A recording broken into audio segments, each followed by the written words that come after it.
All right. Hello, everybody. Welcome back to Ever17.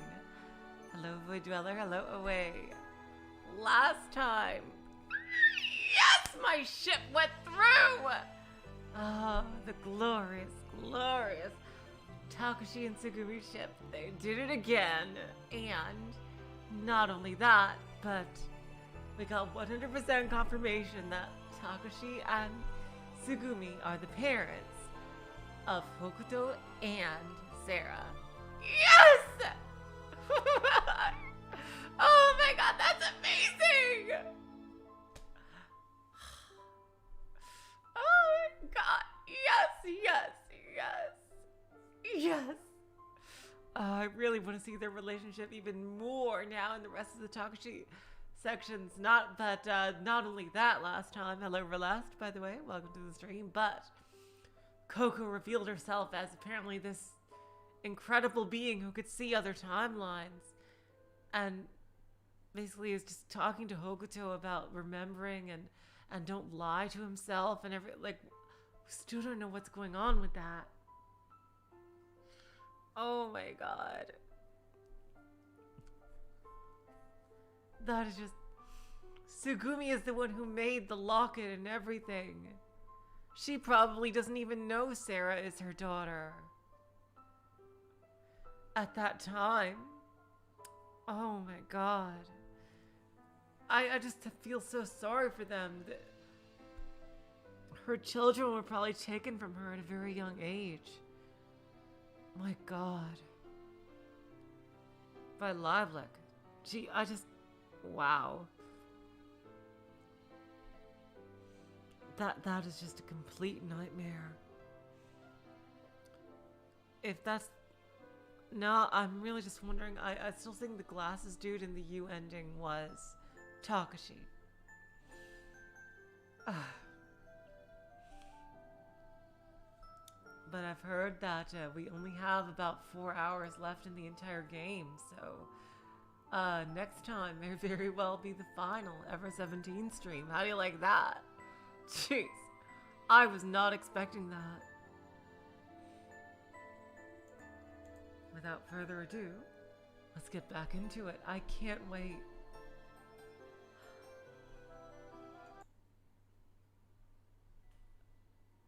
A hologram pendant. I thought back to the image in Sarah's hologram pendant. Hello, T. Welcome to the stream. That means the image in the pendant was of a different Kuronari Takeshi. Yes! Oh my god, they're realizing it. That their Takeshi is a motherfucking impostor. And Tsugumi has infrared vision like Sara and me. She's my mom! Which means her parents are... What is it? Are you alright, kid-san? You don't look so good. I shook my head and shivered as I stepped slowly backward.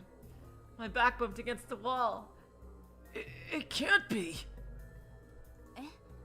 Oh, what? No. She's way too hot and almost my age to be my mom. I let out a cry that was almost a scream. Ah! Swinging around, I opened the door and ran out of the control room. I wanted to get as far away as I could. I wanted to find a place where no one could find me. I pounded up the emergency stairs. I ran forward in a dark haze. I ran as if I could escape the fear that threatened to overwhelm me, farther and farther away. But in that confined space, there was nothing I could run away to. Eventually, I reached the end of the corridor.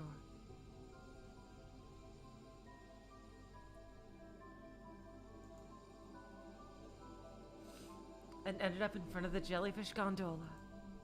There was no way past the closed watertight doors. I stood in front of a decorated arch. The gondola had to be somewhere beyond the gates, which were veiled in darkness.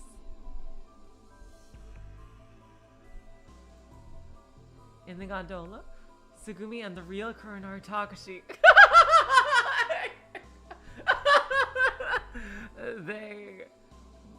they had quite a bit of a Snu Snu.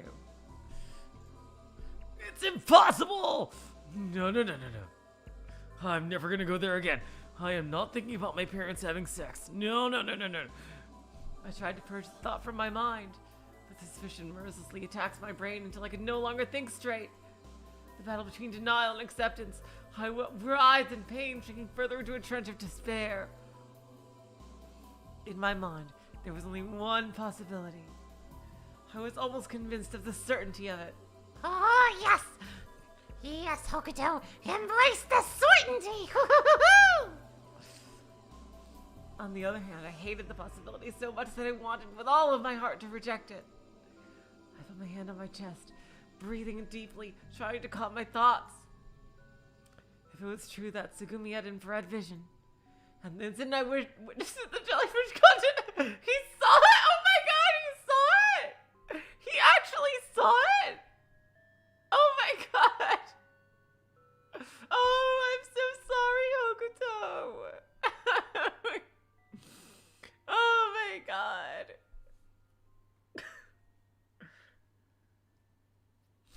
The Kurenari Takeshi and Komachi Tsugumi who had existed in the other world would be our parents.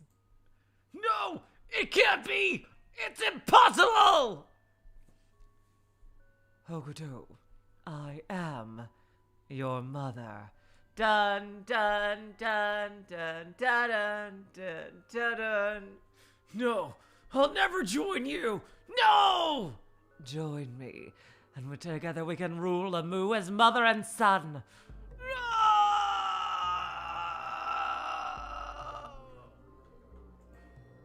I was once again overwhelmed by feelings of denial. Sarah and I were 16. If Tsugumi had given birth to us, then it would have been 16 years ago. Huh? I suddenly felt as if I had been hit by lightning. My head was filled with a blinding light. Suddenly kicking off the floor, I broke into a run. It was 2017, so 16 years prior would have been 2001, The Space Odyssey. The world I had seen was 2000. Wait a minute. It can't really be 2017. What if the year wasn't 2017? That means the evil Takeshi was lying to him. I opened the door of the security office and stumbled into the room. As I suspected, I found you there. You! Me? Yes, you! Breathing heavily, I approached you. What is it? What is it? What's wrong? This year. What year is it? Huh? Just answer me! Yu blinked slowly, her mouth half open. Well! I glared at you and pressed her for an answer. A little overwhelmed by my enthusiasm, you seemed a bit disconcerted.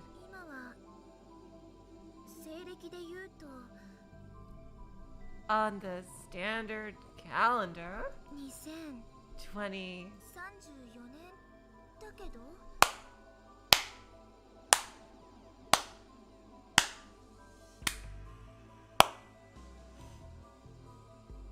2034. 2034. Why?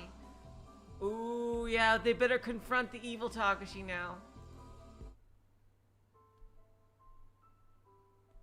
It's 2017 in this timeline. So 2013 was 4 years ago? I said to you. You and I were alone in the security office. You and I had suddenly asked me to come see her and started talking about what had happened in 2013. No, I probably had seen it coming. Just before she had spoken to me, you had hinted indirectly that she had changed her mind and needed someone to confide in. Her expression was solemn, like a nun about to seek redemption. Yu's eyes were empty of emotion, and at the same time, her gaze showed an unconditional compassion. Impartial, demanding nothing, asking nothing. Hey, Mystery Theater. Hey, Atlas. Welcome to the stream. We just had a big revelation about the year. After a short while. そう、 That's right. 今から4年前。 It was 4 years ago. これは私がまだ14歳だった頃の話。 When I was 14. You began quietly to tell her story. Yubise Harukana had a serious heart condition. She hadn't been born with it. Oh, so it's not IVF. Wow. Interesting. In 2013, when she was 14, she had suddenly fallen ill. One day, Yu had suddenly collapsed.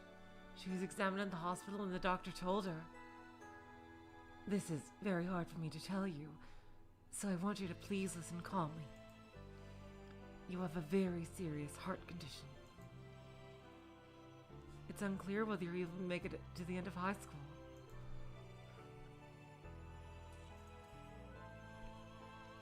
That meant she only had 3 or 4 years to live. A transplant was out of the question, and even with treatment she would only suffer, and they couldn't guarantee her a cure. There was no way left for her to survive. Holy shit! She had received a death sentence. But medical treatment is advancing daily. In a few years we may still find a cure. So don't give up. You have to fight this illness. With the doctor's hollow consolation, emptiness took over her mind. 2014. Her fear of her approaching death was growing. One day, while she was at the hospital, she met a gentleman. Through the course of their meetings, she and the gentleman came to trust one another and become very close. It was a close relationship, like the bond between a parent and child, between a father and daughter. Yubise Harukana had grown up without knowing a father's warmth. Perhaps she was seeking from him the love that the father she had never have known. As for the gentleman, he had a daughter close to her age. That's probably Sora! That's probably Sora! The human Sora.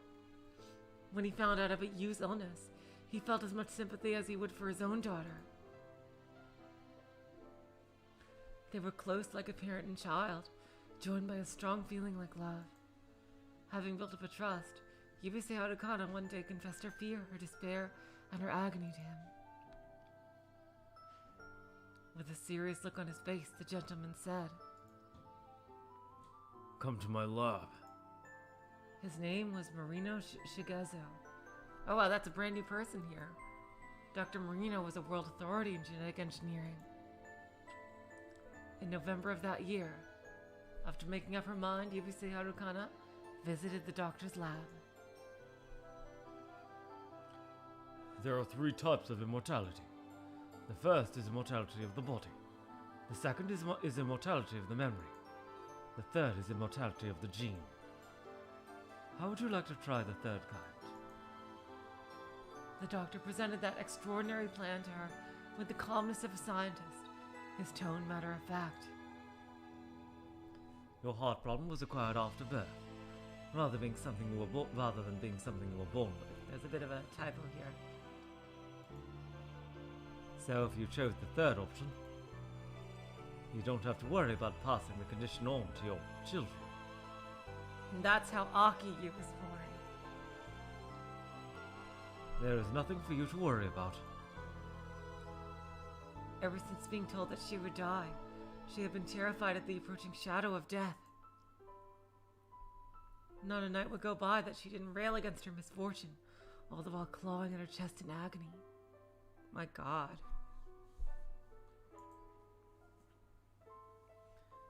But we know that she survived.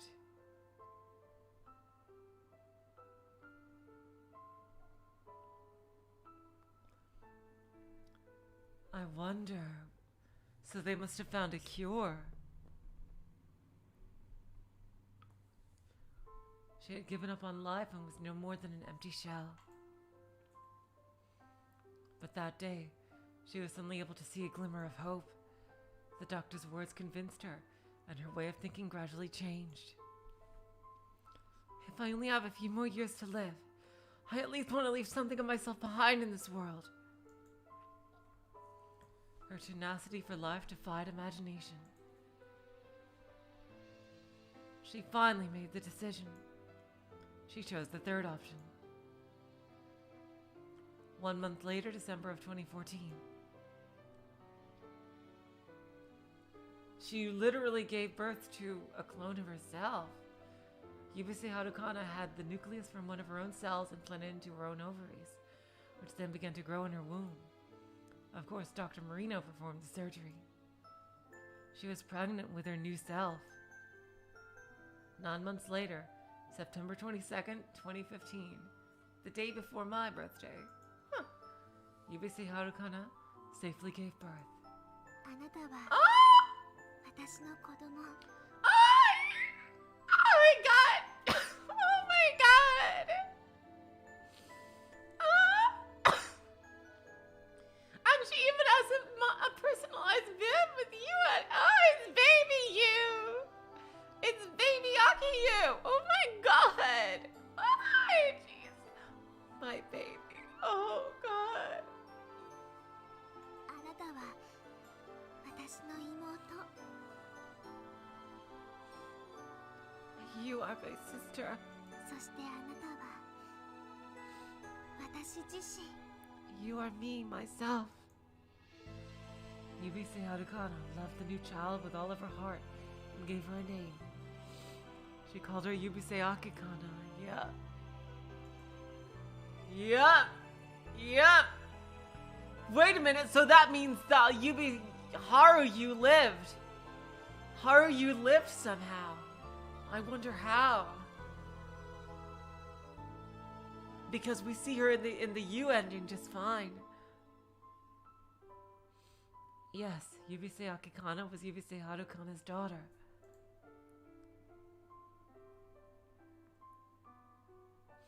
And at the same time, they were not only mother and daughter, but also shared the same genetic design. Just like twins. Yep! What a twist of fate. Did she do it out of the madness that came from being so close to death? But still. Look at the lively face of the newborn child. Oh, there's nothing wrong with wanting a child.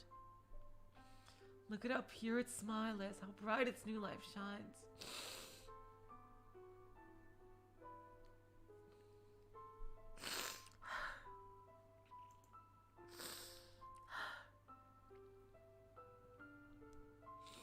Could anyone want something as simple as its earnest attempts to grab something and believe that baby was a tragedy? Was it a sin to create a life? Was it a sin to want life? The baby smiled happily. Sometimes it cried, as if it were asking, is it a sin to be alive? Of course not.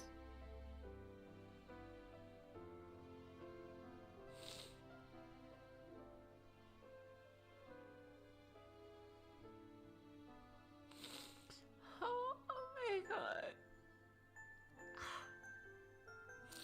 Sorry. Jeez.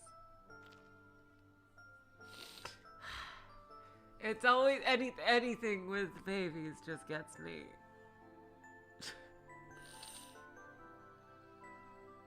Monday, May 1st, 2017. Yubusei Harukana became a student at Kimekan Women's College and started working part-time at Lamu during the holidays. She wanted to find a clue about her father, Yoichi, who had gone missing 17 years ago. Yup, that's what I thought. Yukie is the grandmother.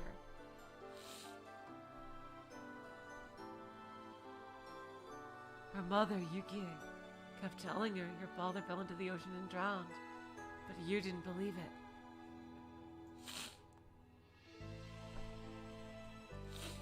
She held on to the hope that he was still alive somewhere.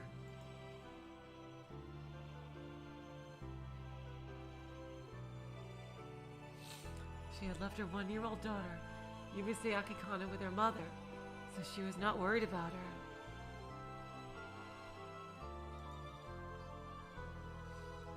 Yubusei Harukana's heart had almost reached its limit. She had given birth safely but could no longer escape the fate which awaited her. There was only one thing left that she wanted to do before she died. She wanted to find out whether her father was still alive.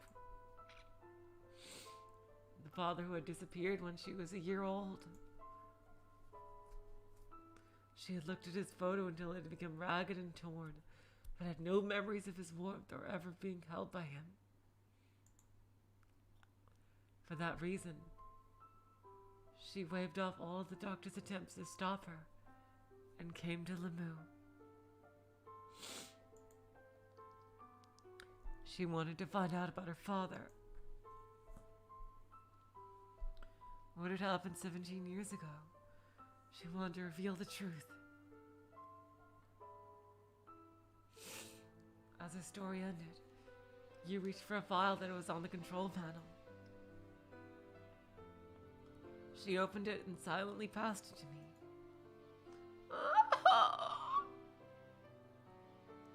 So the baby was your child?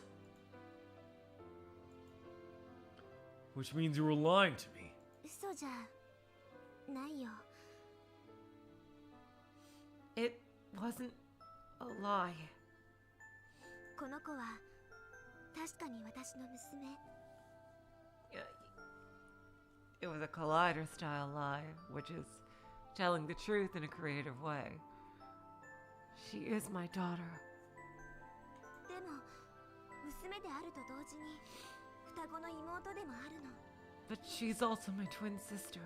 そして And 彼女はもう一人の私。 she's another me. 私自身でもあるのよ。 She's myself. I didn't know what to say. これが私の犯した罪。 This was my sin. 決して許されることのない永遠の宿命。 You, why are you beating yourself up?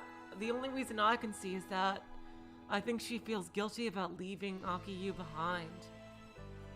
I think, like, knowing that she's gonna die. That's gotta be it. That's gotta be what she's beating herself up about. Like, even though she knows she's gonna die, she's having a child. I think that's probably why she's beating herself up. That's the only reason I can think. I knew I'll never be forgiven. I'll never be able to atone for it. だけど But 前にも言ったように後悔はしてないんだ。 like I said, I have no regrets. あの子を産んでよかったと思ってる。 Hell yeah, you. I'm glad I had her. 新しい命が芽生えたあの瞬間を私は決して忘れない。 I'll never forget the moment that new life was created. それは福音の訪れた瞬間だった。 It was such an unbelievably happy moment. ママ、ママってあの子が初めて言った時、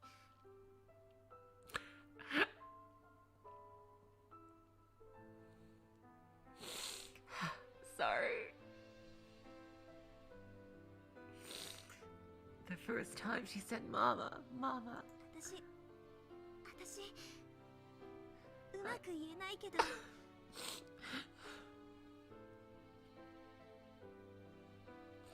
I can't explain it.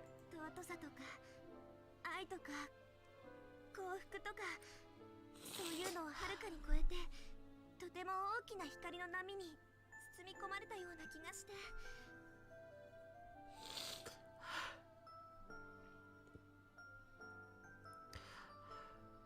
It was more than a precious feeling or love, or that good fortune had come my way.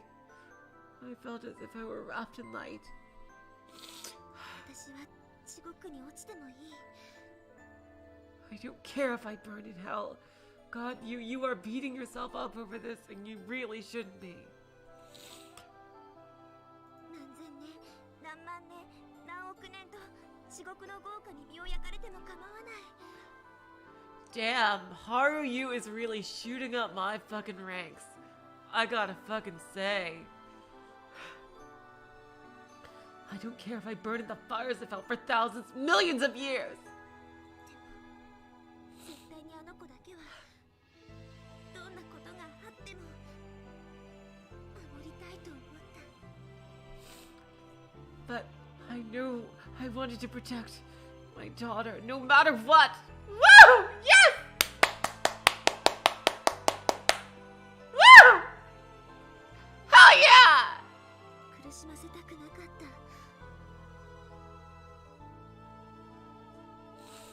I didn't want her to suffer. あの子の笑顔はとても愛おしくて。 Her smile is so beautiful. 小さな小さな手のひらは可愛くて。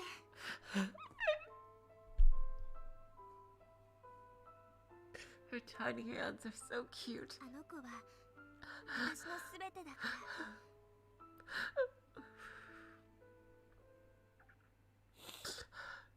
She's everything to me. かけがえのない存在だから。 She is irreplaceable. あの子には罪はないの。 Besides, none of this is her fault. この世に存在するありとあらゆる生命と同じように、あの子は祝福されて生まれてきたのよ。 She was welcome to this world, just like any other life born here. 同時にあの子を産み落とした瞬間、 But at the same 私 time, は死んだの。 the moment I gave birth to her, I died. 私はもうこの世界にいないも同然。 It was as if I no longer existed. なぜなら You see, 私はあの子に命を、私の存在のすべてを捧げたのだから。 I gave all my life, my existence to my child. You showed me the photograph again. The baby in the picture was reaching out, trying to grab something. はーい。もしもし、聞こえてるか？ I'm back here! Oh my god.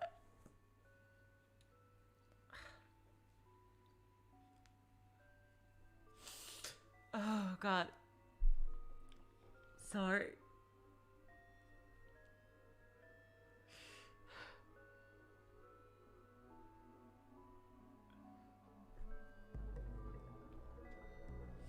Hold on, I just need to... My nose got all stuffed up. Jeez.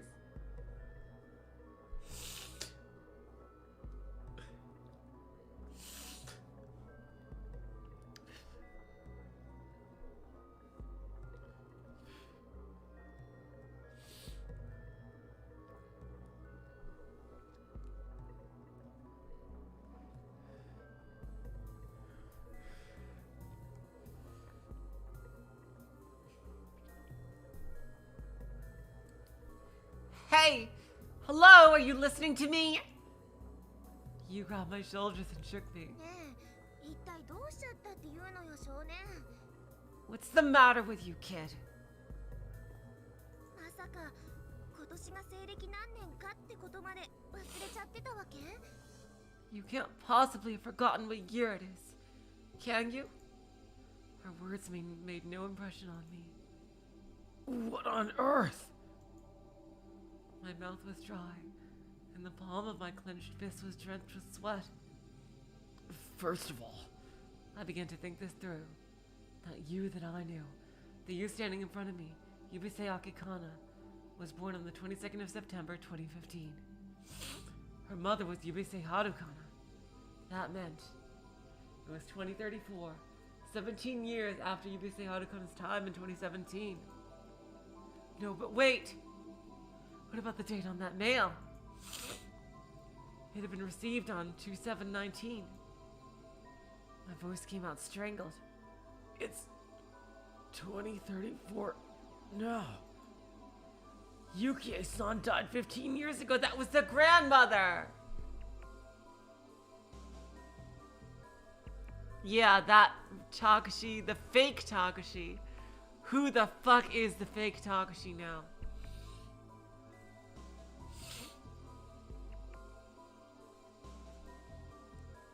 Which would have been in 2019.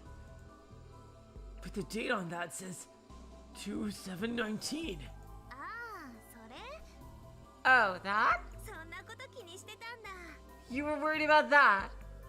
You ま laughed. あ、勘違いするのも無理はないか。 Well, I could understand why you might make that mistake. あのね、 Do you see? メールに書いてあった受信日時はドイツ式の表記を使ってるの。 The date on that mail was written in the German style. だから年、月、日じゃなくって月、日、年の順番で表されるんだ。 Yeah, I was. It's crazy that they put the year first in Japan. Damn. I had no idea. So we have 3 different ways of doing it. Holy shit. We have month, day, month, year, and now this Japanese order that I'm really first learning about through this game. Year, month, day. Jeez.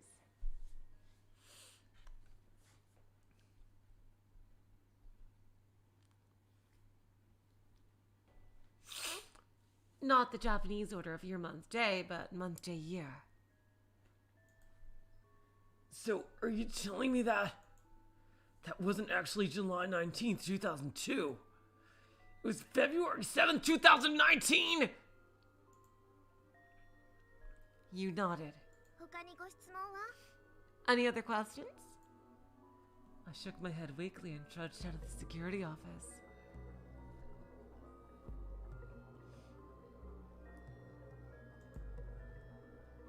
I had figured out the relationship between you and her mother, but wondered whether I should tell her. No, I had to tell her. This was better for you in the long run. But first I had to take care of my own problems. I imagine Aki would be saying like, kid, how the fuck do you know all this? It's like, oh, that's easy. I'm having these psychic visions of the past, of my dad. I saw him have sex with my mom. There was somewhere I had to go. もう何よ。 What is it? いきなりこんなとこに連れてきてどうするつもり？ What'd you bring me here for? I want to go to McDonald's! Oh, we have food at home. I wanted to talk to you guys alone. 話したいこと？ About what? Tsugumi was silent. She seemed to be afraid of something. Tsugumi perhaps already sensed what I was going to say. Her eyes flew around wildly. それって重要なことなの？ Is it important? Yeah, it definitely is. Yes, very. It's something I don't want the others to hear. I especially don't want quote-unquote Takeshi to hear. Oh wait, I don't mind if they hear it, but I want you and Tsugumi to know first.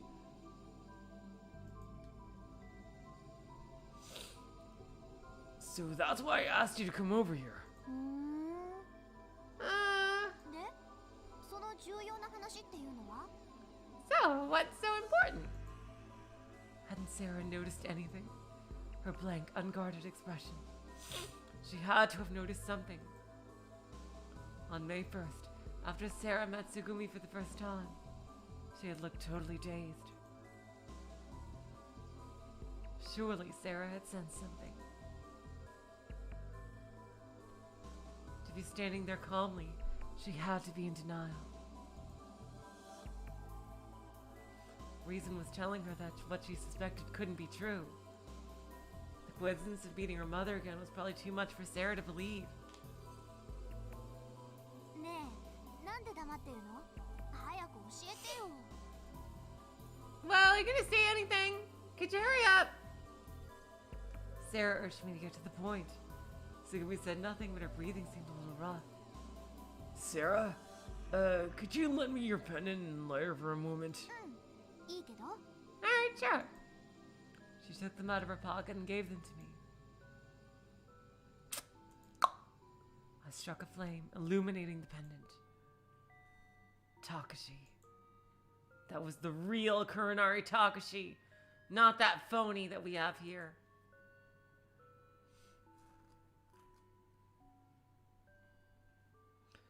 I held the pendant in the flame closer to Tsugumi.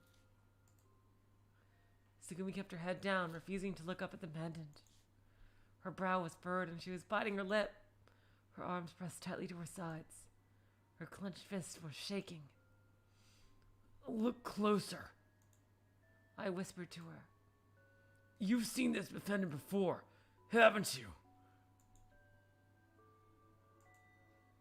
It's Takeshi. The real Takeshi. Oh, that's actually what he said. The real Kuronari Takeshi is right here. The moment I said those words, Tsugumi's eyes flew open. Stripped of expression, she wore a face like a mask. Only her eyes burned with a fierce light. ちょっと待って。何よそれ。どういうこと？ Wait just a minute. What are you talking about? たけしってあのたけしのこと？ Takeshi. You mean Takeshi? No. そこに写ってるのがたけしなの？ Takeshi's the one in this pendant? Well, yes, but actually no. No. The Takeshi we know isn't the real Kuronari Takeshi. He's the impostor! I think he's lying to us. He also lied to me about what year it is. Ass. え？ The real Takeshi.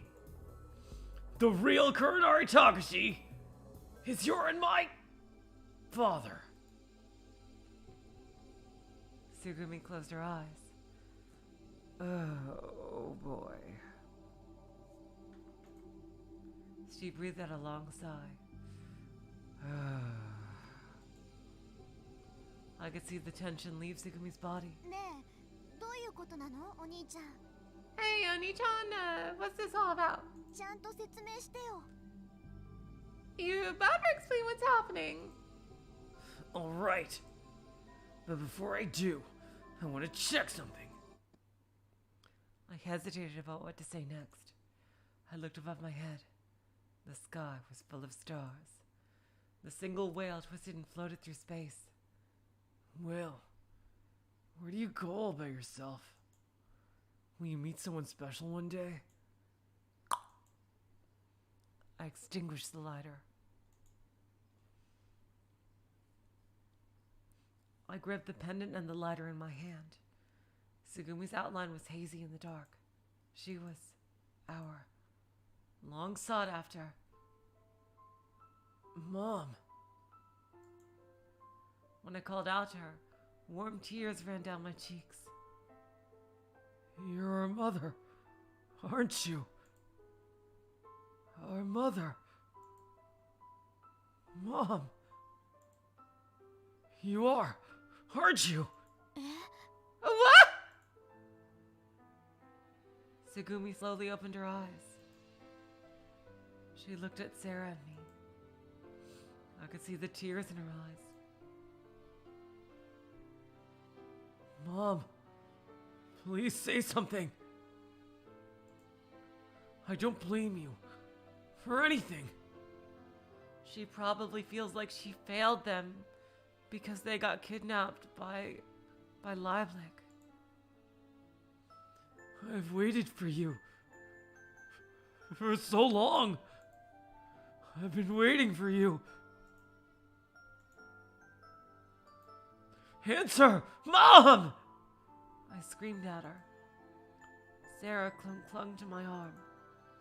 Shaking her head, she buried her face in my chest. Her thin body was shaking. Don't just stand there. Say something! Holding Sara tightly, I stepped forward. 違うわ。 No. 私は母親なんかじゃない。 Why is she saying this? I'm not your mother. Don't you lie to me! I know everything. 17 years ago, there was another accident, just like this one here at Lamu. You and Takeshi became a couple. I saw it. Tsugumi was shedding huge tears. She tried to stop them. Her breath was ragged and came out in hiccups. Oh God. Her face twisted as she struggled to keep control of her emotions. Tears welled in her eyes and rolled down her cheeks.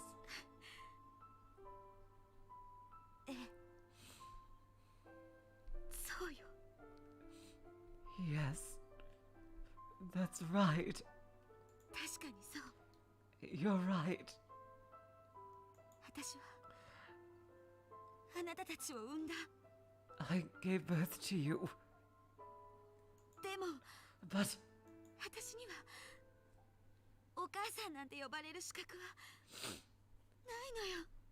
I have no right to be called mother. あなたたちにはもう本当の母親がいるでしょ。 You have a real mother, don't you? 優しいお母さんがいるでしょ。 Someone who took care of you. 私はあなたたちを守れなかった。 God, fuck Lieblich, fuck them. I wasn't able to protect you both. 守れなかったの。 I couldn't take care of you. 捨てたも同然なのよ。 Pretty much abandoned you. 置き去りにして見捨てたの。 I left you and walked away. ひどいでしょ。許せないでしょ。 I'm terrible, and I don't expect you to be able to forgive me. だから私は That's why 母親なんかじゃないのよ。 I'm not your mother. お母さんなんて呼ばないで。お願い。 Please, don't call me mother. お願い。だから。 Please don't. Tsugumi put her head in her hands and sobbed. At that moment, ママ Mama, ママ Mama, Mama! Oh my God!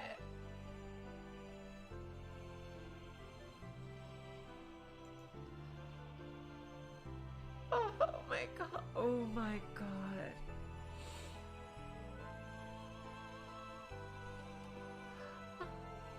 Sara tore herself away from me and flew into Tsugumi's arms.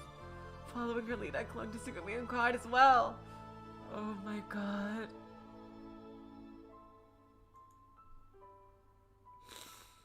Wow. The first thing I noticed was a familiar smell. I breathed in her scent deeply, covered in tears, wallowing in the warmth. I felt as if I regained everything I had ever lost. Three of us held each other tightly, relishing in the touch of one another. Entwined, our hearts became one. We were no longer our individual selves, but one collective identity. There were no boundaries between us. My whole being was filled with warmth. Beside me, Sarah's cheeks were wet with tears. Tsugumi was soft and her skin was sweet and sticky. I recalled the long-forgotten memories of my mother's smell. It wasn't exactly the same feeling as nostalgia. It was primitive, something instinctive. A sweetness that had been wired directly into my brain. ママ Mama! Mom! As if in response, Tsugumi pulled us closer, gripping us with a fierce determination. She buried her face in Sarah's and my hair, drew us close and stroked the back of our heads. ごめんね。 I'm sorry.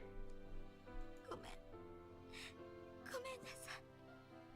I'm sorry. I'm so sorry. Tsugumi's voice was choked up. 許してなんて言えないけど Wow, the parallels between Tsugumi and you are incredible.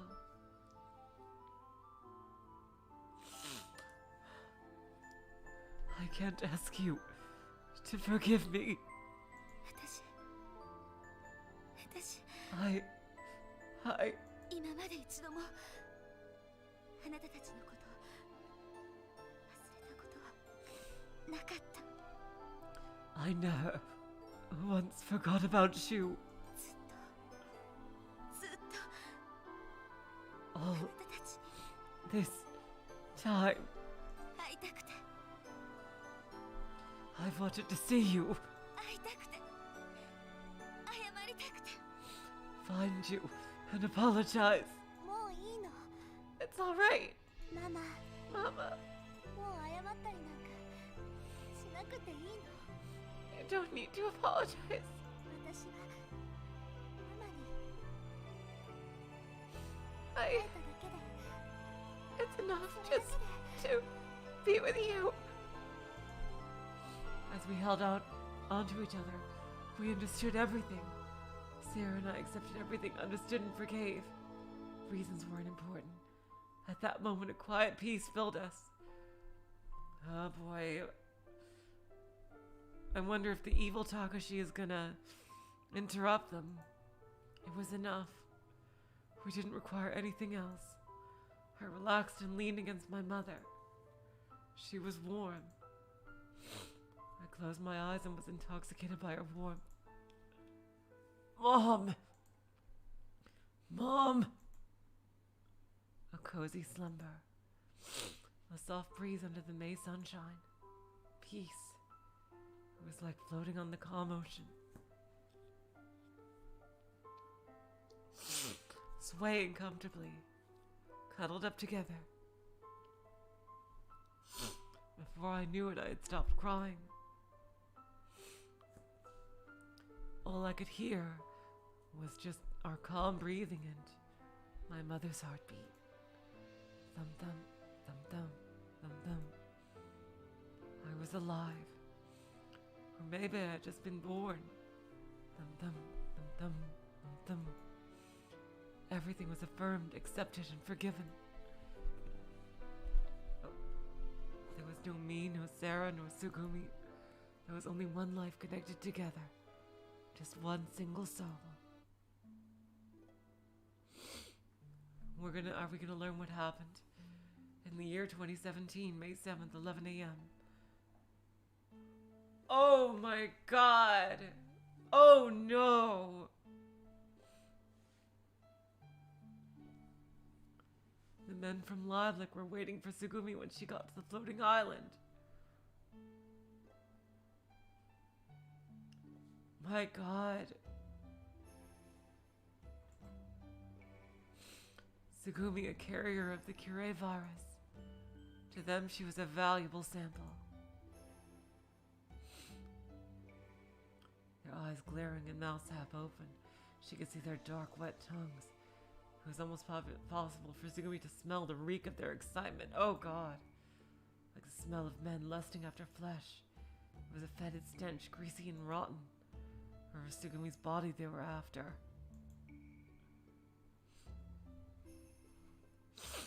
What they wanted was nothing more than to perform human experiments under the pretext of making the ultimate human dream come true.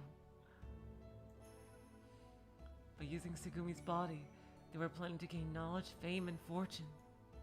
That was indeed their desire. We've been waiting for you. One of them took a deep bow. Well, right after Takeshi died in the other endings, I personally don't think he's gonna die in this ending.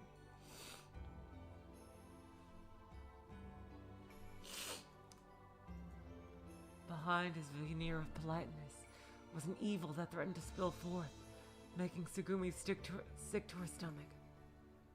Some of the others in his entourage licked their lips, swallowing their saliva like dogs gone mad with the hunt. That instant, Tsugumi kicked hard off the ground, breaking into a run. She ran across the wide surface of the huge artificial island, desperately scaling the high surrounding fence, and fled into nearby foliage.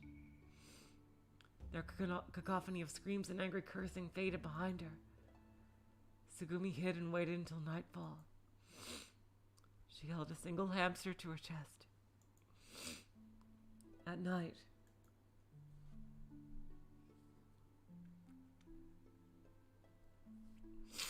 a supply-carrying vessel slipped out of the floating island's port. Tsugumi had stowed away on the vessel, hiding herself among the cargo. She was headed to the mainland. From that moment on, Tsugumi's life was consumed with one thought: how to escape from them. Although she wasn't a criminal, she avoided people, preferring to hide in the darkness, all the while threatened by ominous feelings of being hunted. Nothing changed after she safely made it to land. Every few weeks she moved from one town to another, wandering in the darkness. She slept under bridges, under black street eaves, pipes pouring into the ocean, and even in public restrooms. It was an endless cycle of running. She never had a second's peace. She couldn't turn to the police. I think I see what happened. There was no way she could run and be with the kids. But in a cruel irony, it seems that Lieblich also caught Hokuto and Sara. She probably left them at an orphanage because there's no way she could keep running and being with them at the same time. Jesus Christ. She had no place to live. Her identity was uncertain, and her age and appearance didn't match. The police would only doubt her.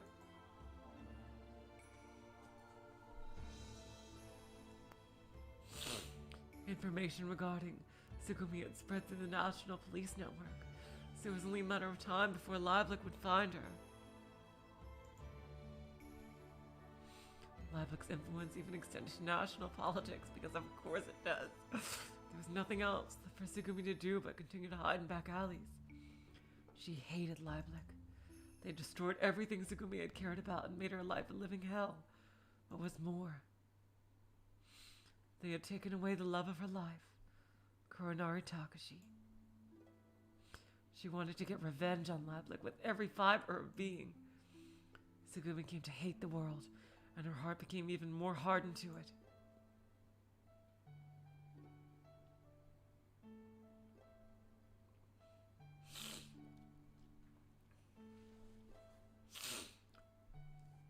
Two months had passed.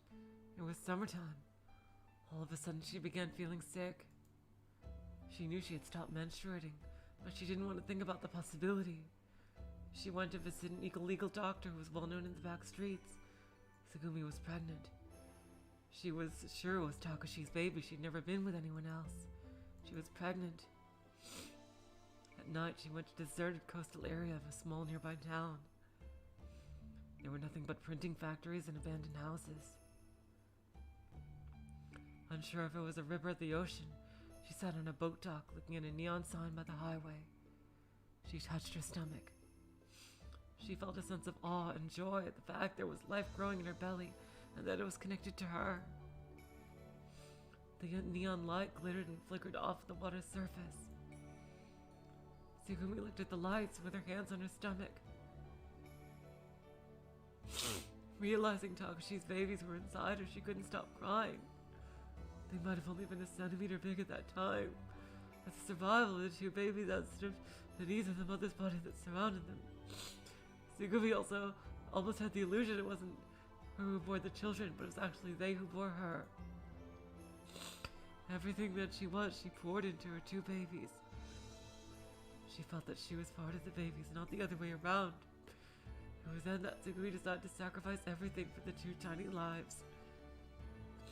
Love was a concept to her, but if love could be brought into physical form, to her, it seemed it must be the babies in her. That was it. Love was growing inside her. Takeshi and Tsugumi's babies. Before long, the hatred she had felt towards everything had disappeared without a trace. For the first time. I'm okay. It's just anything with babies. It just really, I just can't stop crying. For the first time, Tsugumi felt as though there were a higher power guiding her life. 7 months later, I think it's in-fucking-credible that while pregnant, fully pregnant, she managed to avoid Lieblich. That is fucking insane.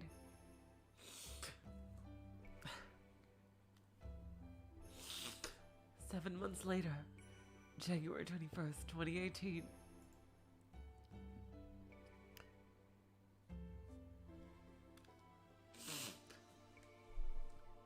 Tsugumi was suddenly struck with contractions.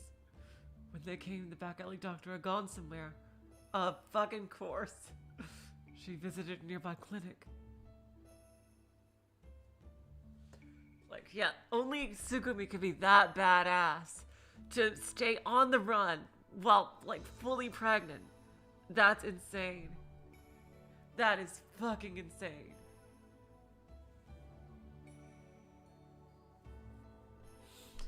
She had no medical insurance, no identification. Most importantly, she had no money. When he found out that she couldn't pay, the doctor beat Tsugumi as though she was a stray animal. Jesus fucking Christ!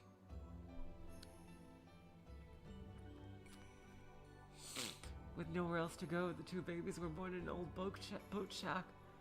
An old woman was living there. Tsugumi couldn't tell whether she lived there or was just a vagrant. It was that old woman who helped Tsugumi through the birth. Oh, how precious. So precious. You've done a fine job, dearie. The old lady repeated that many times as she gently rinsed the babies in a tin basin. The sweat-covered Tsugumi was lying down, with only a thin towel between her and a hardwood floor. Tsugumi's eyes gazed unfocused out a nearby window. Snow was falling outside. Oh, darling. Yes, a precious boy and girl. Which one will hold first?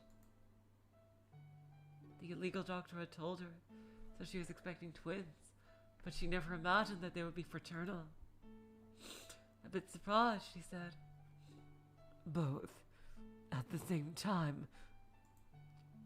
Wrapped in an old cloth, Tsugumi gently held them to her chest. Not to worry, my dearie. I boiled the cloth and the scissors will cut their cord in hot water good, I did. Thank you. Tsugumi thanked her. Thank you. Thank you very much. She gave thanks for the two lives who had been born safely.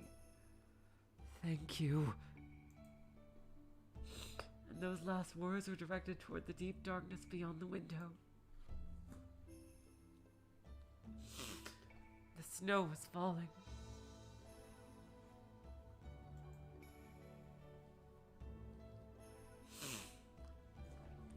The two babies pressed to Tsugumi's chest. With their eyes closed, let out small yawns. Oh my god.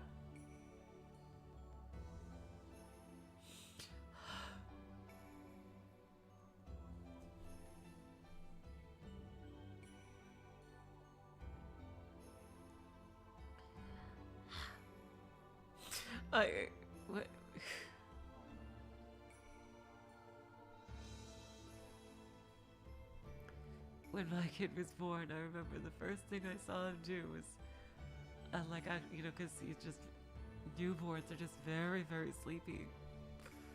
They mostly sleep. But the very first thing I saw him actually do was a little sneeze. The most adorable sneeze ever. Oh god.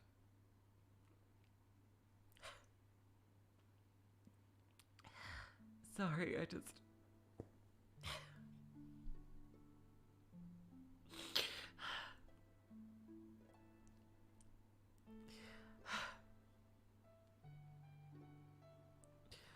Hold on a second.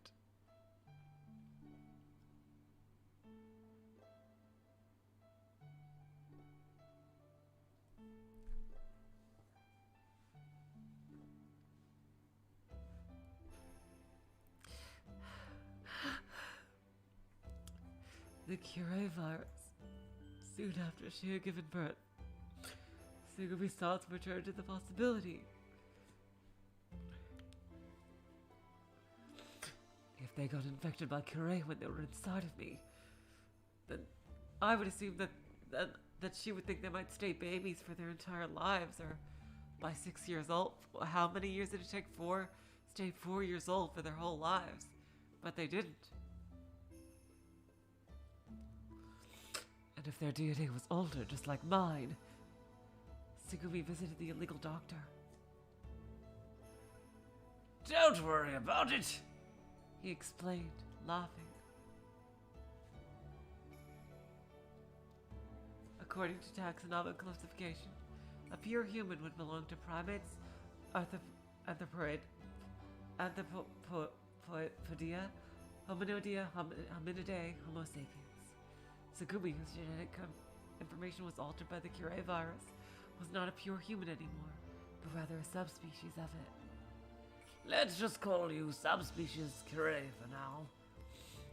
Now, any kids who were born from Takeshi, the Homo sapiens, and Tsugumi, the Curie, would technically be hybrids.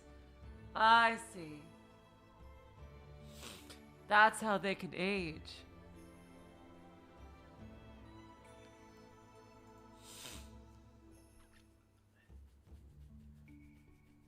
Now, by the way, I guess I should tell you that Curie virus only infects pure humans, Homo sapiens. So there's no way the Curie virus could possibly affect your two little hybrids there. Well, not much is known about the Curie virus. Some of the unique functions scientists have discovered, such as regenerating telomeres and regenerative healing, are inherited recessively.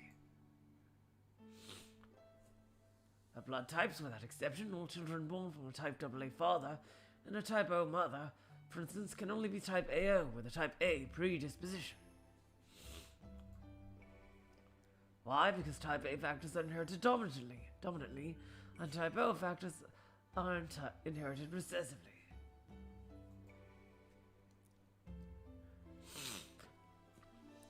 Yay, genetics. In order for a child's blood type to be type O, you have to have a mixture of AOXAO, AOXBO, AOXOO, POXPO, BOXOO, or OOXNO. You know, perhaps it would be easier if I just showed you the goddamn Punnett square. It could only be one of the above, meaning that both of the parents got to add that type O factor to the genetic milkshake. Same goes for the Curie virus. Any child born from pure-blooded sapiens and Curie will all be sapiens Curie and inherit the dominant physical traits of both. Them rugrats... Oh, he has a southern accent. Them rugrats are full-blooded Curie.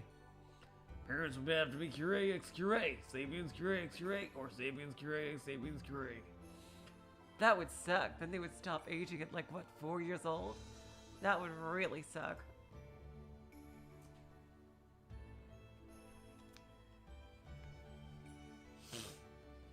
Any of those combinations, meaning that both parents had to be part or all Curie. And since these two little critters were born from pure sapiens and pure Curie, well, the same physical traits as a pure human, and won't possess the Curie traits like perpetual youth.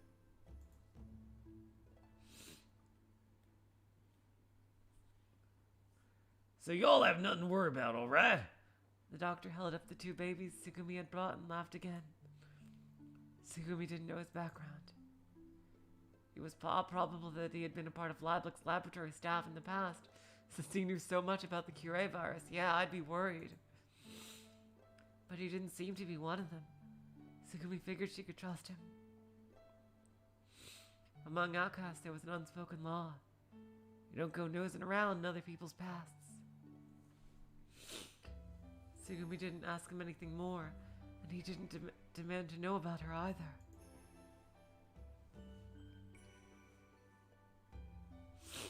A year after giving birth, it was winter again.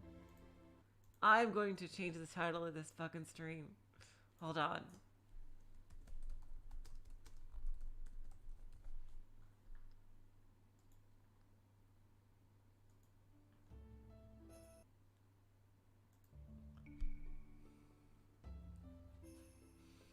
year after giving birth, it was winter again. Tsugumi had rented a tiny room and lived together with the two babies. Of course, Chami was there as well. It was a quiet, rustic coastal town.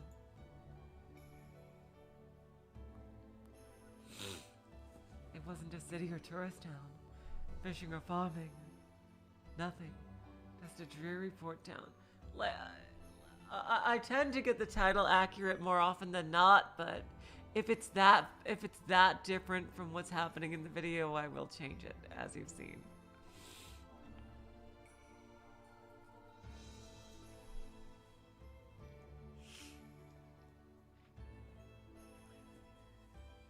It wasn't a city or tourist town.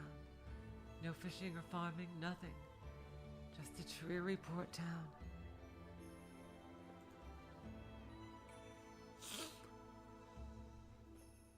During the day, Tsugumi worked for next to nothing at a sewing factory while the babies stayed at a daycare. She spent every day glued to a sewing machine from early morning to 4 p.m. And after that, she would spend time with the babies. Her wages were very low. So of course they were poor. She couldn't even afford disposable diapers. Oh my god, ouch. Tsugumi collected small scraps of cloth, leftovers from the factory, and sewed diapers and clothes for the babies. Damn, she is badass as fuck. Despite the harsh living conditions, the babies were growing healthily. Their life was a peaceful one, and although they were poor, the poverty didn't threaten them. They were content. The three of them were always smiling. Mama, oh Chami. They were already beginning to talk. The boy had started walking a few steps at a time. The girl was able to stand barely as she held on to things. The girl had begun to speak. Oh, Chami, which was very unusual for a 1-year-old. The boy, it seemed, grew faster physically, and the girl grew faster intellectually. Tsugumi tenderly watched over their cute gestures. She was filled with happiness. May 7th, 2019. The two babies were 15 months old. Tsugumi had taken them to the beach. The boy ran around the sand, falling and getting back up over and over. The girl was sitting by the water, putting her hands in the waves. She was giggling, saying, "Cold, so cold." Watching out over the flat surface of the ocean, Tsugumi's thoughts turned to Takeshi. So live. As long as you're alive, live. Don't worry. I'm not gonna die. Those were Takeshi's last words to her. It had been 2 years already. It looks like he's gonna say the same thing in the true ending. I'm not gonna die. After saying that, he sank to the bottom of the ocean, protecting the woman he loved, protecting the children right in front of her. You fool. You're a liar, Tsugumi whispered to the ocean. But at the same time, she still hadn't given up hope. No. He must be alive somewhere. He's a man of his word. Just then. Oh no! A wave swallowed the girl who had been playing near the edge of the water. It was a small, sun-soaked wave from an adult's perspective, but for a 1-year-old child, it was a raging wall of water. Oh my god, what a nightmare! The girl disappeared in a splash of water and swept out into the ocean like a piece of driftwood by the tide. Tsugumi ran as hard as she could, held back by the resistance of the sand. But before she could get there, something unbelievable happened. The boy, who was, oh my god, was only 1 year and 3 months old, jumped into the water and saved the girl. Hardly able to believe what she had seen, Tsugumi rushed toward them. She carried them to dry sand. The girl started crying. The boy, seemingly unaware of what happened, looked at his crying sister. A few seconds later, he fell over as if all his strength had left him. That night, both of them came down with a high fever. It was summertime. A year and a half had passed since the birth. All the time in the previous year and a half had been filled with happiness. Nothing special had happened. And that was why it had been so peaceful. Oh my god. Oh my god.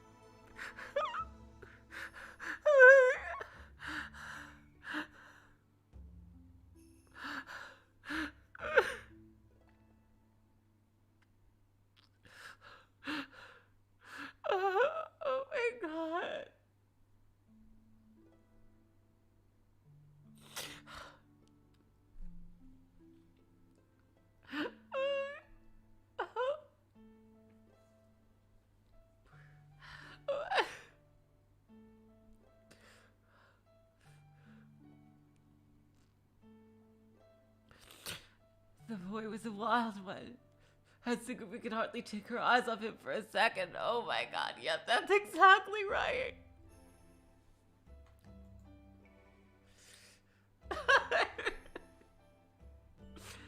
He was constantly putting everything, even shoving in his mouth, oh god. And the electrical appliance he touched seemed to break. And he... Oh my god, wow, that's fucking dangerous as fuck. And he would stop jamming metal wires into the outlets. Jesus Christ. The girl wasn't quite as much of a challenge. She moved about less, but still Tsugumi had to put up with her stubbornness.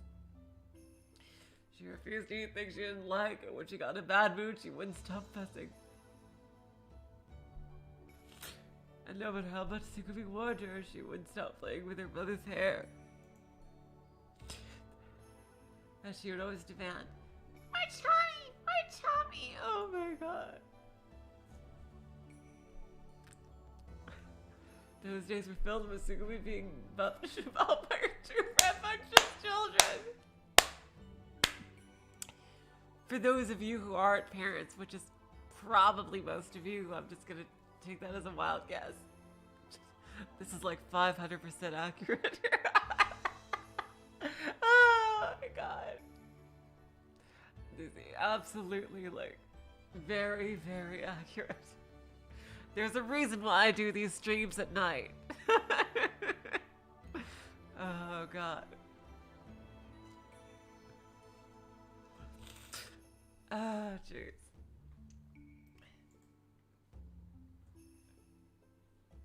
But no matter how challenging they were, even those days were filled with happiness. That's absolutely right.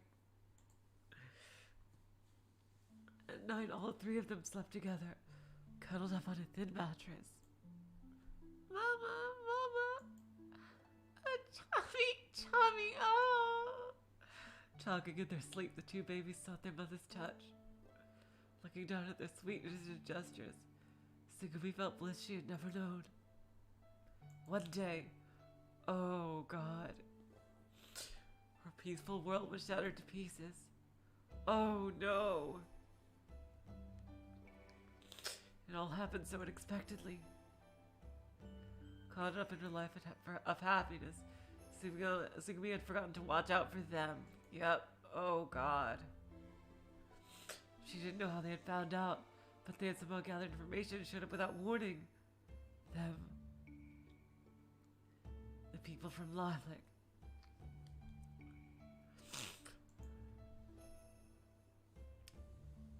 With no time to collect anything, all Tsugumi could bring with her was her two babies and her hamster as she fled. So they ran, but it was obvious to Tsugumi eventually that Lilac would hunt them down. Yep. And here is where she makes the impossible choice. As they continued running, Tsugumi thought to herself, Yep, yeah, this is exactly it, isn't it? Even if I could keep escaping, would it really be happiness for the two children? They wouldn't be able to go to school. It would be too hard on them to keep moving from town to town. Oh my god. Besides, if we ever got caught, what would they do to my children at Leiblich? Oh my god, the bitter irony is horrible.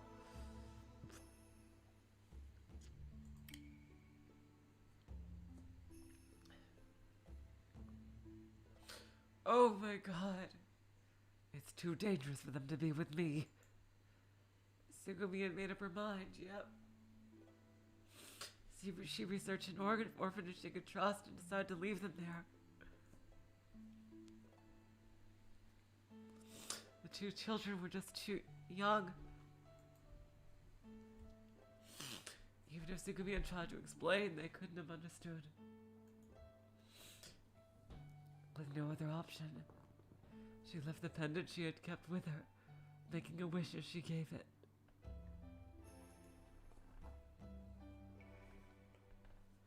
I will come back for you. I will come to get you, I promise.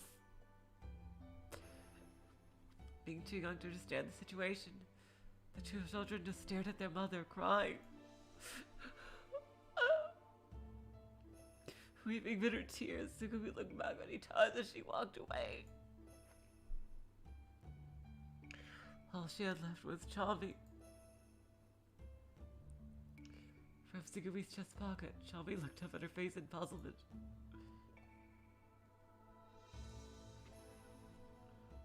But even Chami's cute gestures could do little to ease Tsugumi's broken heart.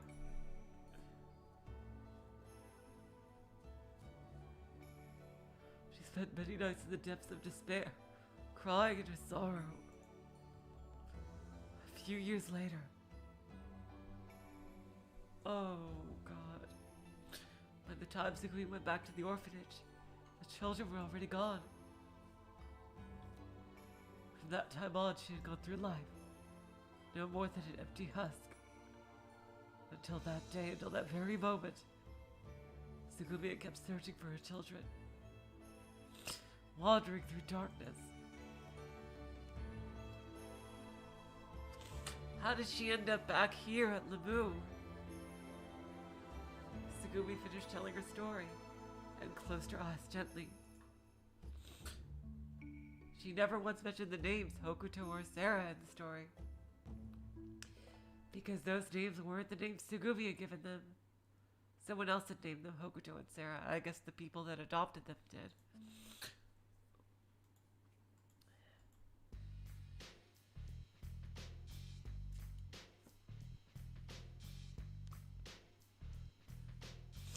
Because they were so young when she had to drop them off. I left Tsugumi and Sara. If I could, I wanted to stay with them forever, but it wasn't possible. Now time to kick the ass of fake Takeshi, rip off his mask, and see who he really is. There are still many unsolved matters I need to take care of.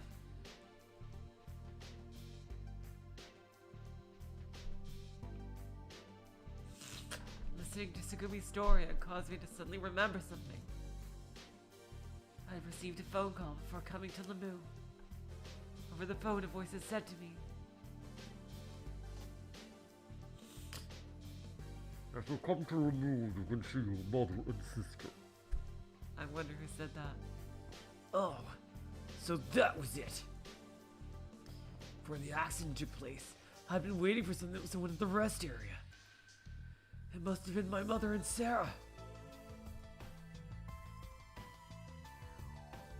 Somebody gathered them all here.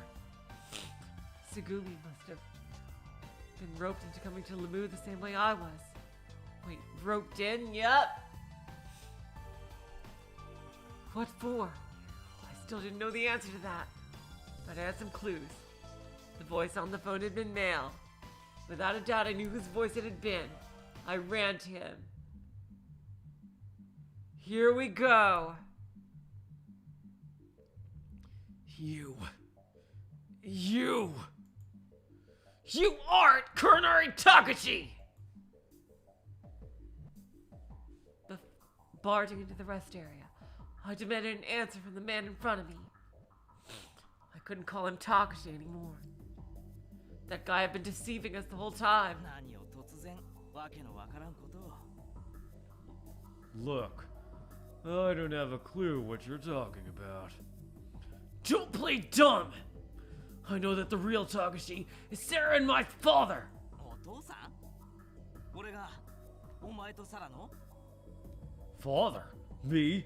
You and Sarah's? No, not you! Sarah and I are the children of Takeshi and Tsugumi! The real Takeshi! 俺とつぐみ。 Wait, so Tsugumi and I keep telling you, you're not Takeshi! I'm talking about the Takeshi from the other world! 別の世界？なんじゃそりゃ。 Other world? What the heck's that supposed to mean? The world back in 2017! I should have just said the past. 2017年ね。 Sorry, my voices are kind of off because I'm still reeling from all those emotional moments in a row. Holy shit, jeez, I just... Huh, 2017, huh? お前が生まれたのはいつだったっけ？ And when were you born? On January 21st, 16 years ago! 西暦で言うと？ In what year? In 2018! なるほど。 I see. じゃあどうしてお前は2017年の世界のことなんか知ってるんだ？ So how could you possibly know what happened in 2017? I don't know, I just do. What do you expect me to do about it? Besides, we're not talking about me now. Who are you anyway? And why did you lie about the year 2017? Why are you pretending to be Kurenari Takashi? What was the reason you tried to trick us by repeating the same incident as 17 years ago and by using the same words? 騙す。騙すね。 To trick you. To trick you, huh? 少年、よく考えてみろよ。 Think twice, will you, kid? 俺がもしも仮に2017年の出来事を繰り返してるとしてもだ。 For instance, since I was repeating the incident in 2017, 2018年に生まれたお前のことを騙せるはずがないだろ。 how could I possibly trick you? Someone who was born in 2018. 現実的に考えれば、17年前と同じことが起きているとお前に信じ込ませることは不可能なんだよ。 Practically speaking, it's impossible to trick you into believing the same incident from 17 years ago has taken place. わかるか？ Do you get it? それより、どうして同じ出来事だとわかる？ Besides, how could you tell it was the same incident? You're working for Livelik, I bet. どうして同じ言葉を言っているとわかる？ How could you tell I'm using the same phrase? どうしてお前は自分が生まれる前の歴史なんかを知ってるんだ？ How could you know the history before you were born? そろそろ正体を表したらどうなんだ？ Why don't you reveal your true self? お前は一体何者なんだ？ Who are you anyway? For some reason, I couldn't say a word. Who am I anyway? The same question was repeated in my mind. そうかそうか。自分の話になると突然だんまりですか。 Oh, I see. When it comes to your story, you clam up, huh? わかったよ。 Alright then. だったらまずは俺の本当の名前を教えてやろう。 Here we go. I'll tell you my real name. そう。お前が言ったように、俺は倉成武史ではない。 Yes, as you said, I am not Kurenari Takashi. 俺の本当の名前は My real name is 冠城。 Kabaraki. Damn. 冠城亮吾。 Kabaraki Ryogo. Damn, that is a menacing sounding name. 冠城亮吾。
actual fuck?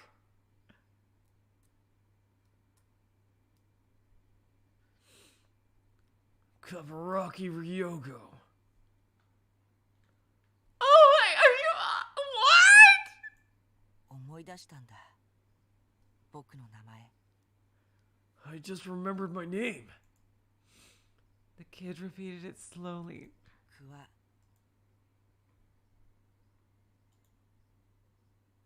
涼しい。剣。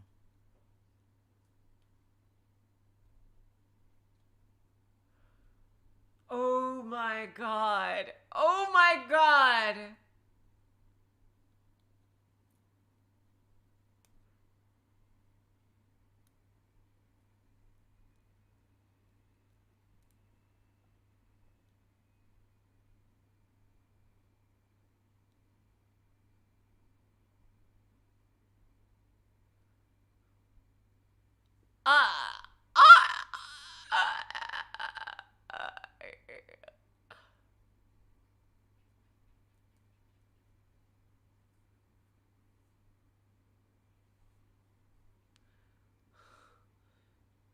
Does he also have cure though? Like, how did he age? He barely aged at all. Oh wait, didn't he get a transfusion of Tsugumi's blood? Didn't he? Didn't he, right? I thought he did.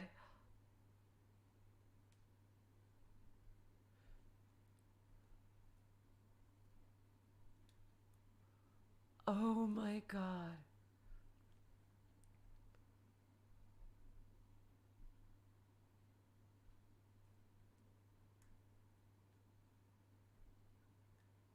Kabaraki Ryogo.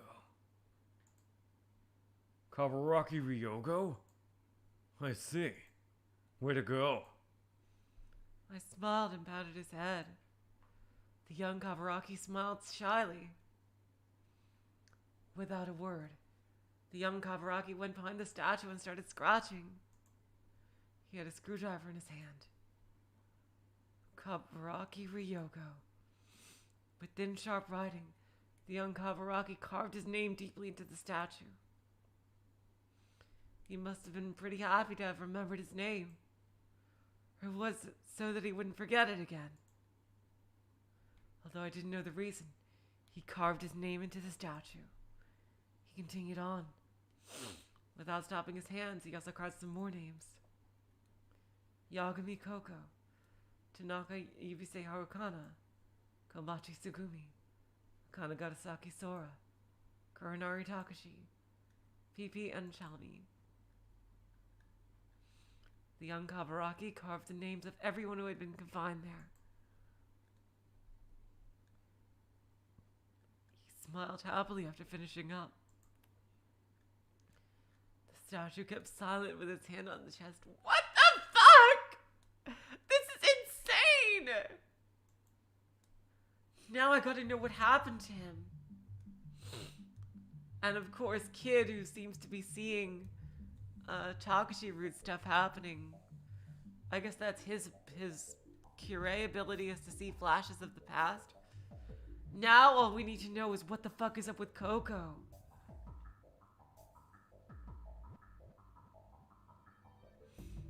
What happened to Ryogo between the two time periods? That boy's name was also Kabaraki Ryogo, which meant that the kid from 17 years ago and the guy pretending to be Takeshi were actually the same person. He looked so young that it was hard to believe it had been 17 years. I agree. If the young Kabaraki was 15 years old, that would make him 32 years old in my world. But the Kabaraki I spoke to looked around 20. There was no way he could have been over 30 years old unless he stopped aging when he was 20 because he got a blood transfusion from Tsugumi. Which meant, before I realized it, the man who called himself Kabaraki had disappeared. He had left a while before. I've been standing there lost in thought for some time. I recalled the scene in 2017, which I just witnessed earlier. I went around to one of the statues as if being called over to it. On its back were carved childish stick figures.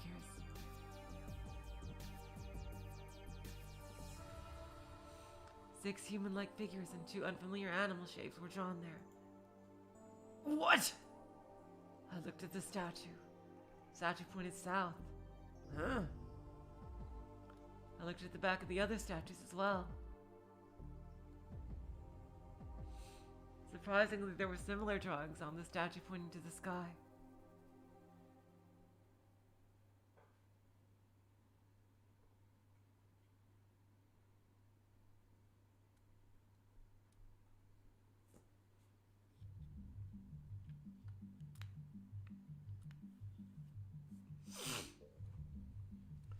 There were also 6 people's names, as well as Pipi and Chalmi carved into the statue, which stood with its hand on its chest. There was no writing on the statue pointing east. Oh, just what is this supposed to mean? What's up with this world anyway? Puzzled and confused, my head felt like it was about to explode. I didn't know things that I was supposed to know. I knew things that I wasn't supposed to know. That must be why my head is so confused. I still haven't recalled any of my memories. Some parts were to come back, but nothing really important. To begin with, I still didn't know what kind of person Hokuto was. At the same time, I knew what I wasn't supposed to know. I could see what I wasn't supposed to see. For instance, the world 17 years into the past. About the legend of Pygmalion, the teeth plow virus, the Cure virus, Pipi and Chami.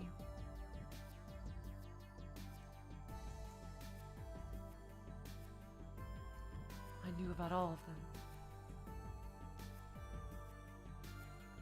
I knew exactly what had happened during the dramatic escape 17 years ago, and what had happened on May 6th and 7th.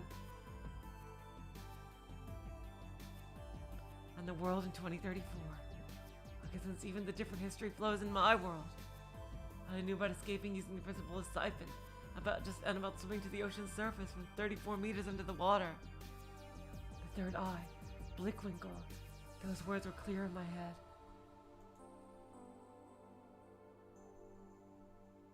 And then I remembered running into Dr. Tanaka on the floating island. He's remembering the U ending! No, rather than remembering, it was better to say I could see it. Anyway, I saw her. The woman who was called Dr. Tanaka. Yubise Akikana's mother. Meaning she was actually Yubise Harukana. Yup!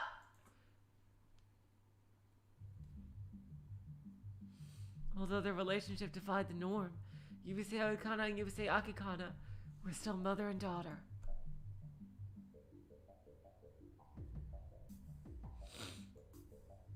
Pieces of my thoughts scattered. I tried gathering them and struggled to come up with some kind of conclusion. It's 2034 now, and Coco was in 2017.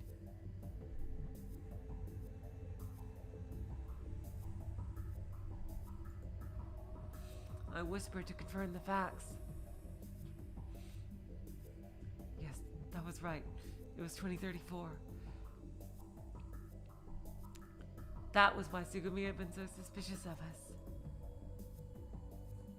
Because the same thing had happened 17 years ago was repeating. How about the others?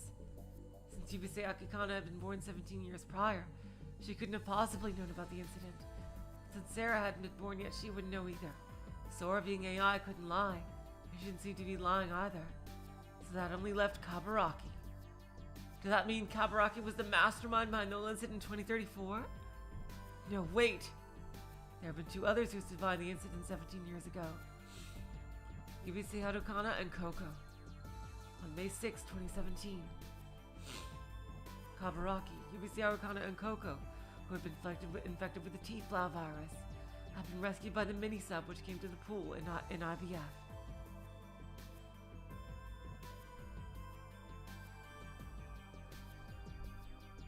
Hey, that reminds me.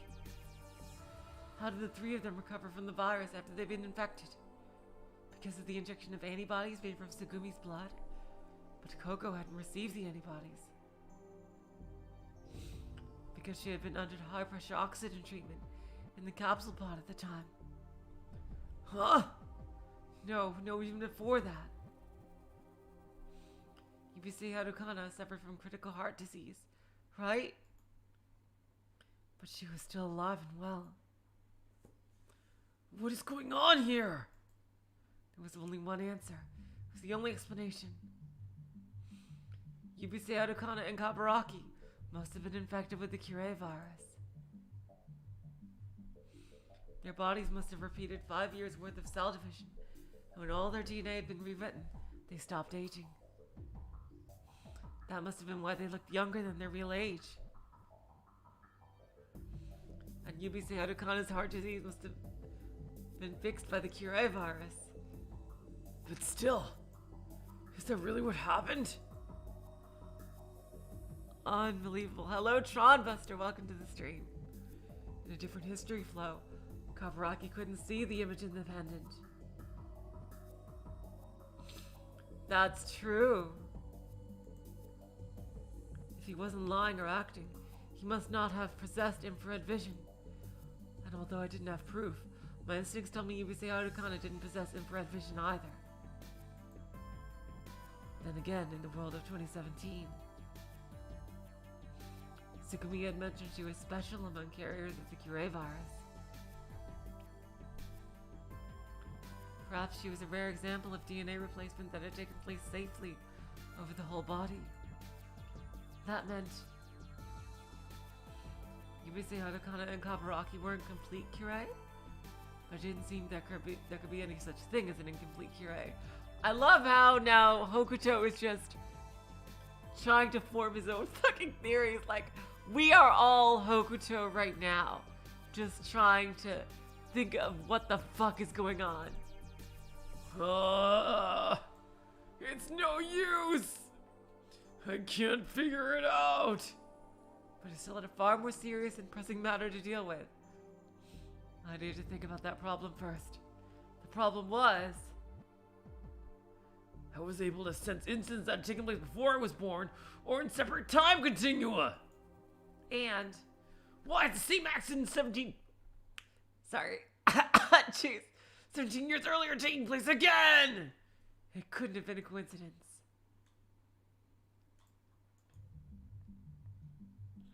Obviously someone had planned it. There was only one clue. Coco. I wanted to see Coco. I felt that Coco would know everything there was to know about the incident. But how could I find Coco, who seemed to just pop up randomly?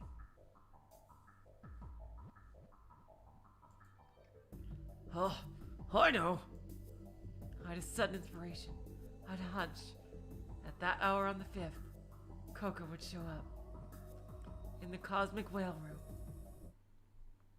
ねえねえクジラさんクジラさん Hey, Wilson, Wilson! 今何時だ What time is it? 午後9時だ A whale of a time!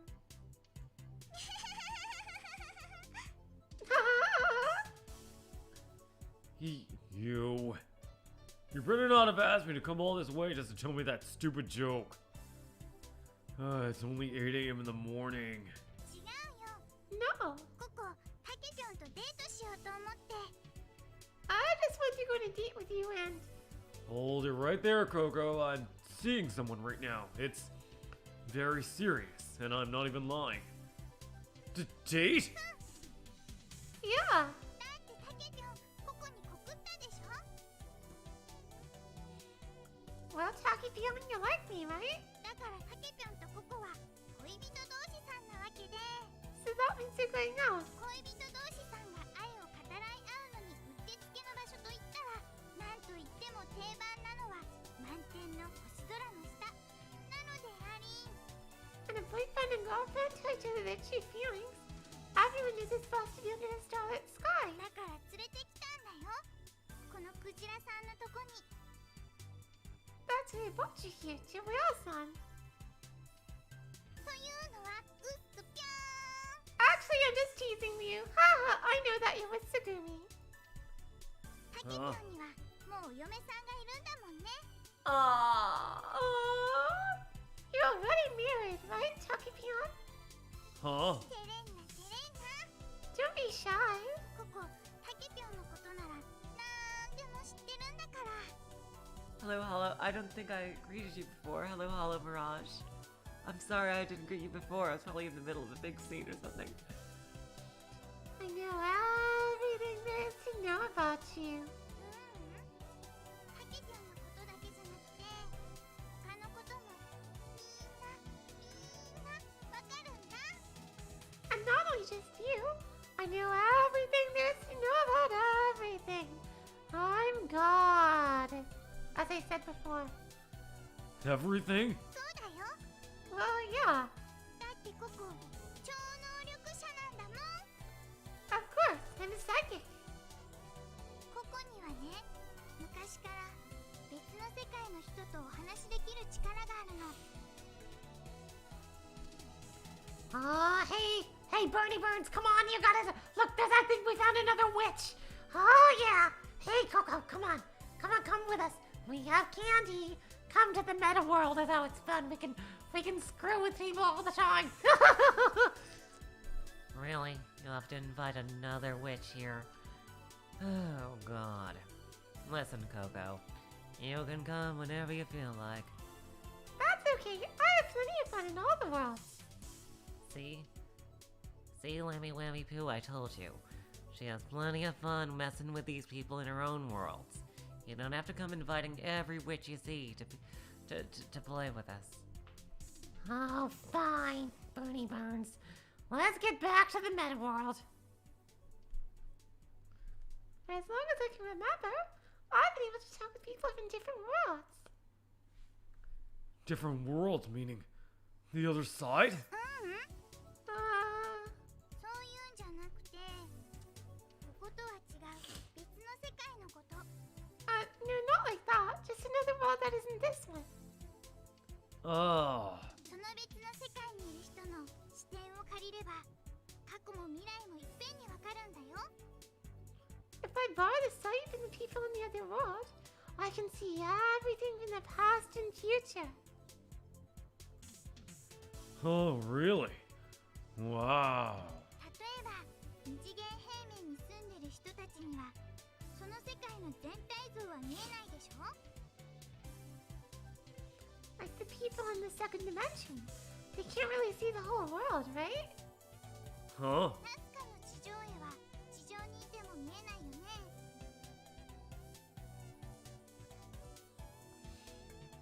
You can't see those huge line drawings that Nazca drew from the ground, right? ディスプレイに描いたかっちょいいメカの絵も、その絵の中の1ドットさんには理解できないわけだし。 And let's say you have a really cool drawing of a robot on your computer display. One of the dots on your screen, they can't see the whole drawing.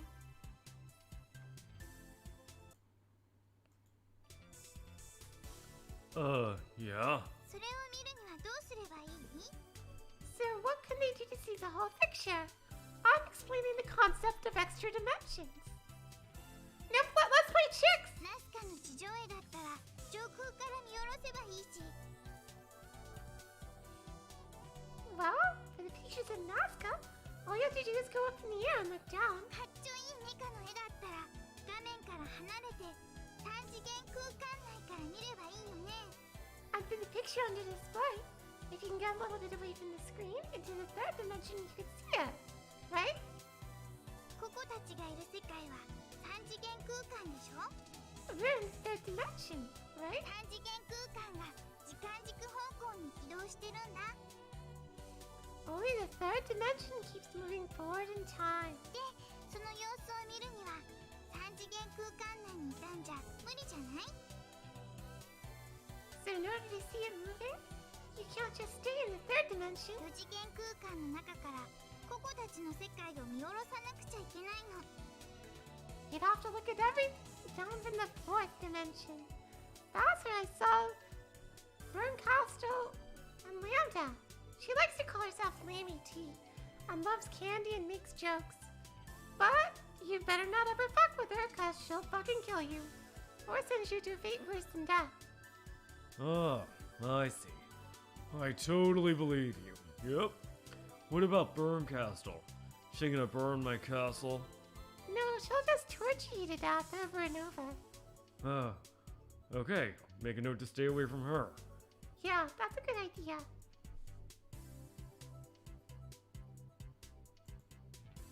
Come to think of it, didn't Sora mention something like this? でもココは人間だし、時間の流れから脱出することはできないし。 But a human and I can't get out of the flow of time. Not for long. だから4次元空間の世界に住んでる人から視点を借りるんだ。 So I just borrowed the viewpoint of the people from the fourth dimension. And what you're trying to say is the people from the other side are really people from the fourth dimension? Yeah? That's the dumbest thing I ever... できるんだもん。 Well, I can. Hello, Collider. I'm aging a Let's Play. Hey, Coco.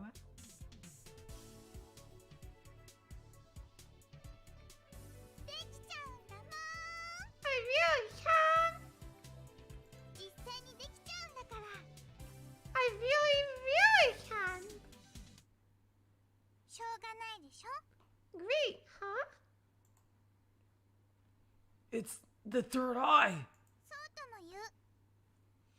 Yeah, you can call it that to you if it's gonna make you happy. Then you can tell me everything about my past. 北端の場合はココのとは少し違うのかも。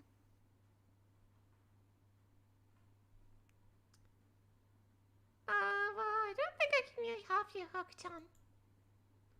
Huh? 北端は本当の北端じゃないでしょ。 Wait, what? Because you aren't really Hokuto, right? 北端は視点を借りてるんじゃないんだよ、きっと。 So you aren't borrowing anyone's perspective, I think. 北端の場合は視点そのものなんじゃないかな。 Damn, we are getting meta as fuck. What? In your case, Hokuto, I'm pretty sure you're just perspective itself, right? Damn, we just got really fucking meta. What do you mean? ブリック・ヴィンケルさん。 What? Big Miko-san. What? ブリック・ヴィンケルさんなら全部知ってると思うよ。 I'm pretty sure Blickwinkle-san knows everything. Blick Winkle? Did you just call me a cartoon moose? No. This is different. Just then, kaboom! A massive boom rocked our eardrums. We all reflexively looked up. The ceiling of our world, the cosmos had shattered. Oh my god. Immediately, a large amount of seawater rained down on us like an avalanche. Oh fuck. Shards from the shattered walls cracked off and shot into the floor like bullets. I looked back, but Coco was gone. Coco! Nobody was there to respond. All the sound was drowned out from the water rushing in. It's just that we could hardly ever hear our own voices.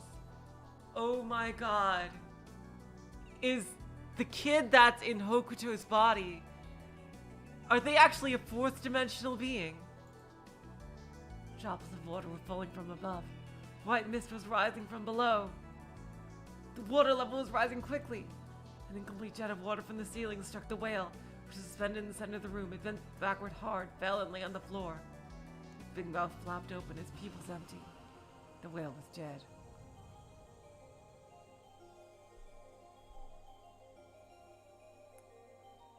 I turned around, cutting through the water, and fled from the room. The door to the cosmic whale room closed with a gurgling sound. お兄ちゃん、大丈夫？ Oni-chan, are you okay? I spun around, drawn by Sarah's voice. She was just standing there, shoulders heaving. 警報が鳴ったから飛んできたんだけど。 I ran as soon as the alarm sounded, but... Look over Sarah's shoulder. I could see people running towards us from the corridor. I returned my gaze to the door. It didn't appear to be leaking. The cosmic whale room was flooded, but it looked as though the other areas were safe. ねえお兄ちゃん For the time being. Hey, Oni-chan? 血 Blood. Huh? 血出てる You're bleeding. Sarah pointed to my left hand. I looked at my palm. Where had I gotten a cut? Had a shard slashed me when it fell, and I just hadn't noticed? Or had it snagged on something when I was trying to get out of the door? At any rate, bright red blood was dripping from the side of my hand. 平気 You okay? Sarah took a white handkerchief from her pocket and took my injured hand in hers, binding the wound. 痛い Does it hurt? I shook my head. The truth was I didn't feel anything. More important than the scratch on my hand. Blick. Winkle. え Huh? You talking about a cartoon moose? No! Sarah tilted her head questioningly. More than injury, more than flooding, more than anything, Coco's words were running through my head.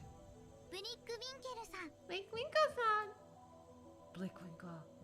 Blickwinkle. Who are you? Who am I? Kid is actually God. Kid is actually a fucking god. He's borrowing Hokuto's body for some reason, isn't he?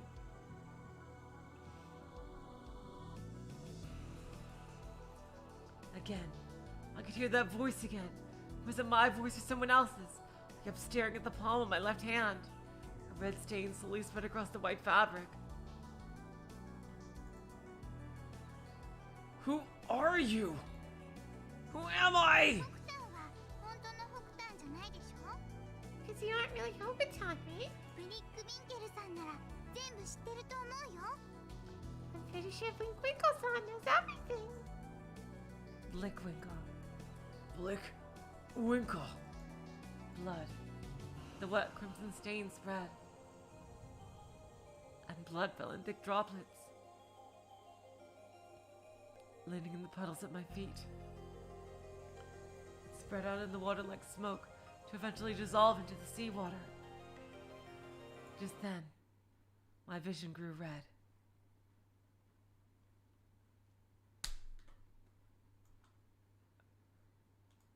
I could see it. I could see everything. Everything in the year 2017. Okay, you guys. In the interest of actually having enough game left to do next time,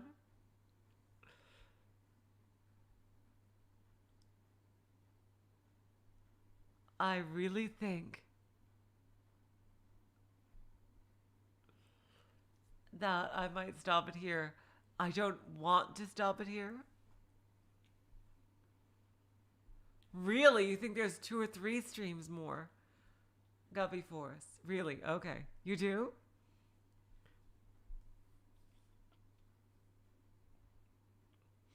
Oh, okay. I thought it was only, I thought there were only 4 hours left.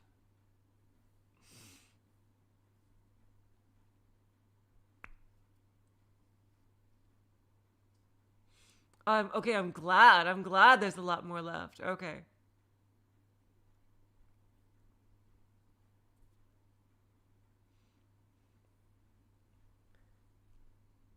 Okay, in that case. Okay, yeah. In that case, I'm gonna keep going. Okay.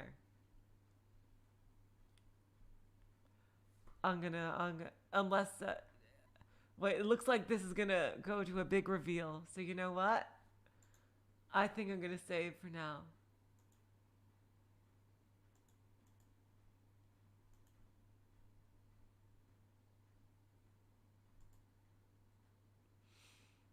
So yeah, I'll try. Yeah, I think I do want to end it on 34 streams. Cause wouldn't that be just perfect if I ended on 34 streams? Okay, just so everybody knows, I said this to the our Tonelico people, so I'll say it to you guys here too. Schedule is slightly changing. No more Saturday streams. Saturday streams are moving to Friday. So everything else is the same. So in other words, instead of Tuesday, Thursday, Saturday, Sunday, it's Tuesday, Thursday, Friday, Sunday, basically. It's a very minor schedule change.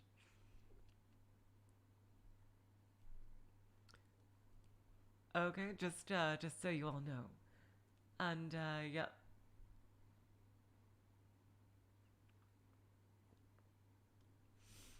I can't wait, you guys. This is getting amazing.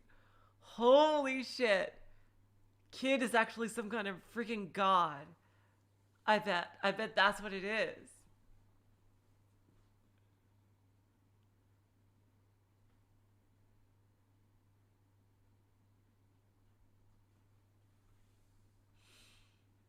Oh my god.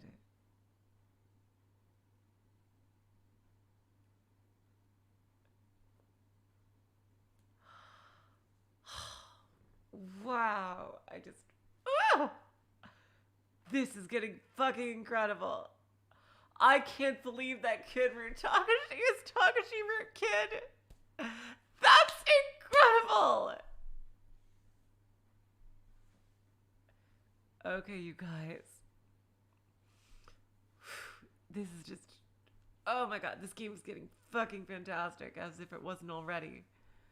I will see you on Friday, then I guess, for the next part of Ever17, which that one will probably be the next to last Ever17.